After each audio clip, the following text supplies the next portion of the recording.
वो सर्दियों की काली अंधेरी रात थी। चारों ओर सन्नाटा पसरा हुआ था और उस सन्नाटे को कोहरे की चादर ने लपेट रखा था। राहुल और एंडी की बाइक काफी देर से एक सुनसान हाईवे की ओर दौड़ी जा रही थी। बाइक राहुल चला रहा था। एंडी बाइक के पीछे बैठा हुआ बार बार कभी अपने मोबाइल को देखता तो कभी अपनी घड़ी को देखता। उसके मोबाइल से नेटवर्क गायब थे। एंडी और राहुल दोनों बिजनेस पार्टनर थे और वो अपने बिजनेस के किसी जरूरी काम के लिए हिमाचल के एक छोटे से गांव धुलिया गांव आए हुए थे। उन दोनों का काम दोपहर में ही खत्म हो गया था। वो दोनों शाम के वक्त धुलिया में अपने मिलने वाले की बाइक लेकर घूमने के लिए निकल गए, मगर वापसी में वो रास्ता भटक गए। राहुल को बाइक चलाते हुए काफी देर हो चुकी थी। यार काफ़ी देर हो गई है, रात के 11:30 बजे हैं। आखिर धुलिया गांव को ज़मीन निकल गई या आसमान निकल गया?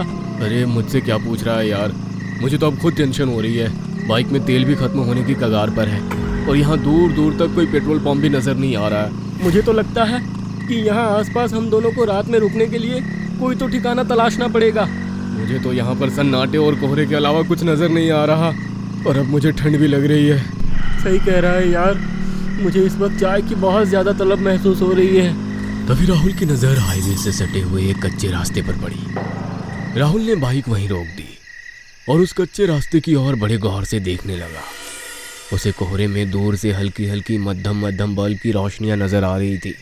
यार मुझे लगता है कि वहाँ कोई गांव है। अगर तुझे वाकई लगता है तो फिर बाइक वहीं मोड़ दे।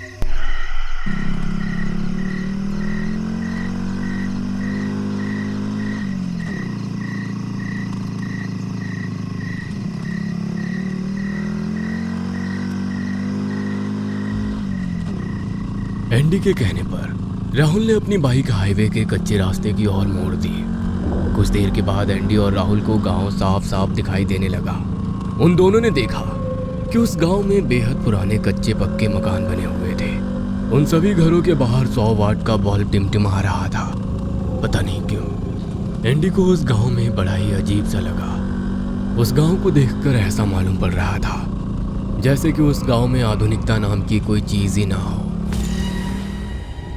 गांव में रात के समय अच्छी खासी चहल पहल नजर आ रही थी। राहुल ने अपनी बाइक की स्पीड स्लो की और वो आसपास नजर दौड़ाने लगा। तभी उनकी नजर एक सुंदर लड़की पर पड़ी जो हाथ में मटकी पकड़ी हुई उन दोनों की ओर ही चली आ रही थी। कुछ ही देर के बाद वो लड़की उन दोनों के पास आकर खड़ी हो गई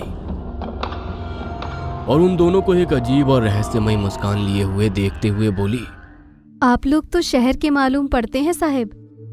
हाँ, आपने सही पहचाना, हमें धुलिया गांव जाना था। इस समय तो आप धुलिया गांव नहीं जा सकते हैं क्योंकि कोहरा बहुत ज्यादा है और रास्ते में अधिकतर एक्सीडेंट तो कोहरे में ही होते हैं बाबूजी। क्या हमें यहाँ रात गुजारने के लिए कोई होटल या गेस्ट हाउस मिल सकता है? राहुल की बात सुनकर वो लड़की जोर जोर से हंसने लगी। उस लड़की की हंसने की खनखनाहट पता नहीं क्यों राहुल के दिल में उतरती जा रही थी। उसे ऐसा महसूस हो रहा था जैसे कि वो उस लड़की की सुंदरता की ओर खींचा चला जा रहा हो। ये गांव है बाबूजी, यहाँ आपको होटल या गेस्ट हाउस नहीं मिलने वाला बल्कि चाय की चौपाल मिलेगी। आप अपना समय गांव की चौपाल में चाय पीते हुए लोगों के बीच बातचीत करके बिता सकते हैं। मैं आपकी बात का मतलब नहीं समझा। शहर के लोग हो ना, इसीलिए नहीं समझे। गांव के होते तो तुरंत समझ जाते। इतना बोलकर उस लड़की ने मुस्कुराते हुए अपनी उंगली से सामने की ओर इशारा किया। राहुल और एंडी ने देखा कि उन दोनों के ठीक सामने एक घने पेड़ के नीचे एक छोटा सा ढाबा टाइप का कुछ बना हुआ था, जहां पर कुछ मेज कुर्सियां रखी हुई थी और कुछ लोग वहां पर बैठे हुए गर्मा गर्म चाय का आनंद ले रहे थे। गरम गरम चाय देखकर राहुल को काफी सुकून महसूस होने लगा। राहुल ने बड़ी स्पीड से अपनी बाइक उस पेड़ के नीचे खड़ी कर दी।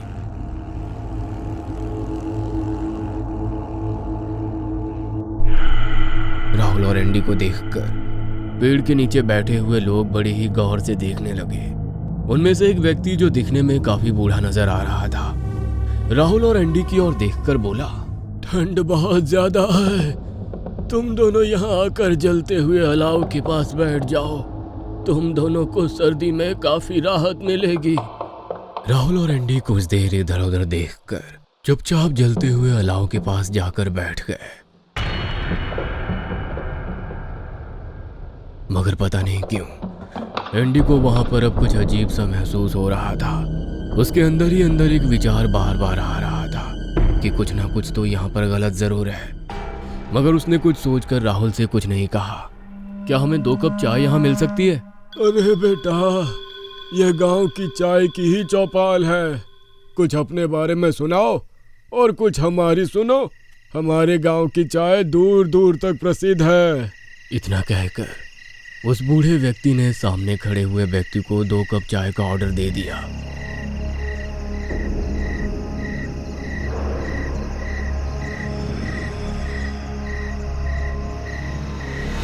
कुछ ही देर में राहुल और एंडी के सामने कांच के गिलास में चाय हाजिर थी।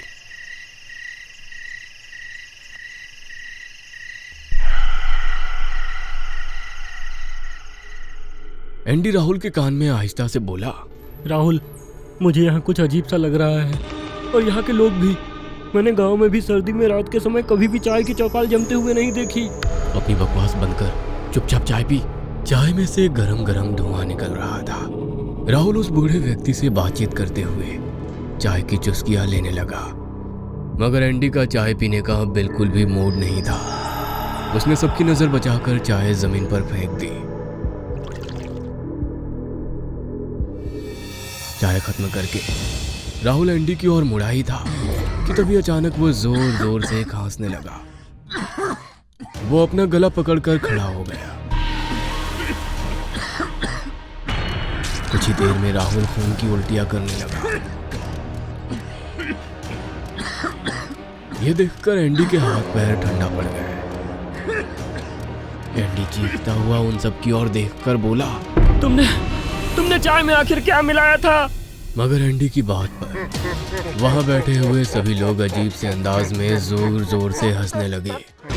अगले ही पल उन सभी के चेहरे देखते ही देखते बेहद भयानक हो गए।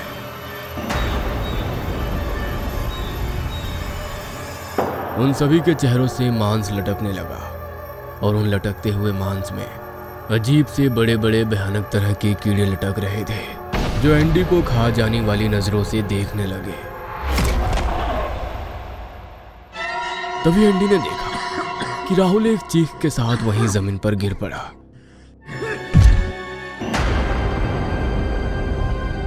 एंडी दौड़ता हुआ राहुल को उठाने लगा।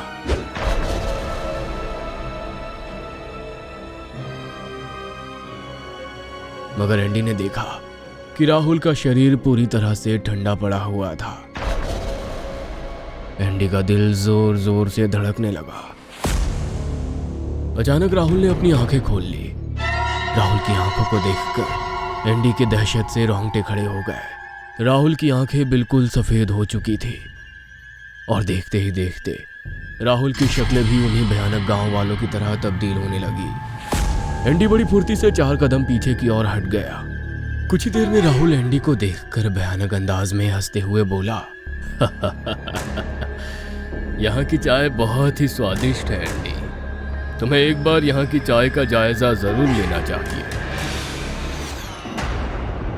इतना कहकर राहुल धीरे धीरे कदमों से उन्हीं भयानक लोगों के साथ जाकर खड़ा हो गया।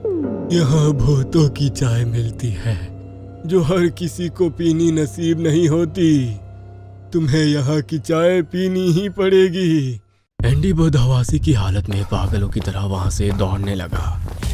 उन भयानक लोगों के हंसने की आवाजें एंडी के कानों में टकरा रही थी, मगर एंडी ने अपने कदम नहीं रोके।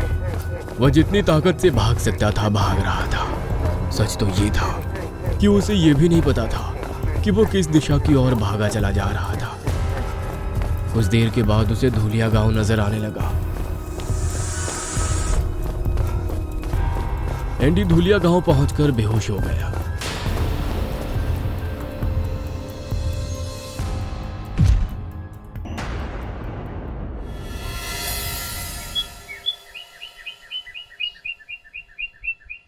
अगली सुबह एंडी की आंख जब खुली तो उसे बहुत लोग घेरे हुए बैठे थे।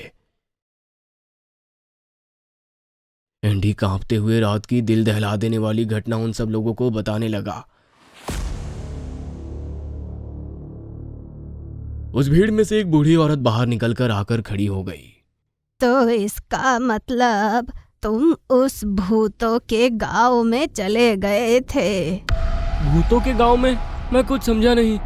हमने अपने बाप दादाओं के मुंह से सुना था कि वर्षों पहले धुलिया गांव से कुछ दूर एक लुटेरों का गांव था। रात में जो भी मुसाफिर वहां भटक जाता था वो चाय में जहर देकर उसे मार देते थे। और एक दिन उस गांव में भयानक महामारी फैल गई। वो सभी दर्दनाक अवस्था में मारे गए वहां।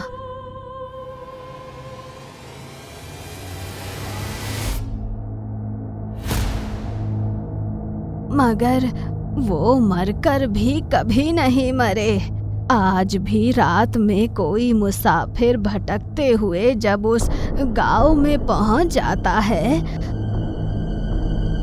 तो वो कभी वापस नहीं लौटता। तुम्हारा दोस्त भी अब कभी वापस नहीं लौटेगा। एंडी को उस औरत की बात पर विश्वास नहीं हुआ। एंडी धुलिया गांव के कुछ लोगों को लेकर जब उस गांव में पहुंचा तो उसने पाया उस बूढ़ी औरत की बात बिल्कुल सही थी। उसे वहां पर खंडहरों के अलावा कुछ भी नजर नहीं आया। एंडी नम आंखों से अकेला अपने शहर वापस आ गया।